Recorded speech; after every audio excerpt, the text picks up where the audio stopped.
If you want to duplicate an object in LibreOffice Draw, this tutorial will show you the quickest way to do it step by step.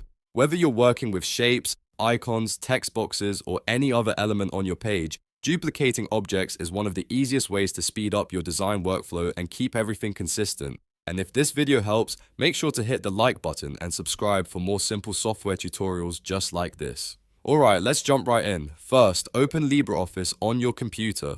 Once the Start Center loads, look at the left side of the screen under the Create section. From there, click Draw Drawing. This will open a new LibreOffice Draw document where you can create and edit objects on the page. Now that your Draw document is open, locate the object you want to duplicate. This could be a shape, an image, a text box, or any other item already placed on the canvas. Click once on the object so it becomes selected.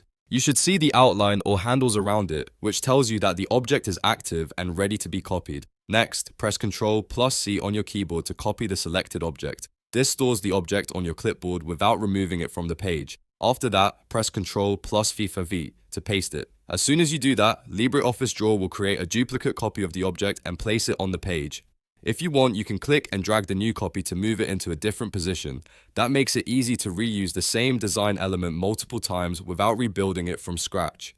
This is especially helpful when you're creating layouts, diagrams, presentations, or any project where consistency matters. You can repeat the same process as many times as you need. Just select the object, copy it with Ctrl+C, and paste it with Ctrl+V. It's a fast and reliable way to duplicate objects in LibreOffice Draw without using any complicated tools. So to recap, open LibreOffice, choose Draw Drawing from the left panel, click the object you want to duplicate, press Ctrl+C, and then press Ctrl+V. That's it. Your duplicate copy will appear on the page.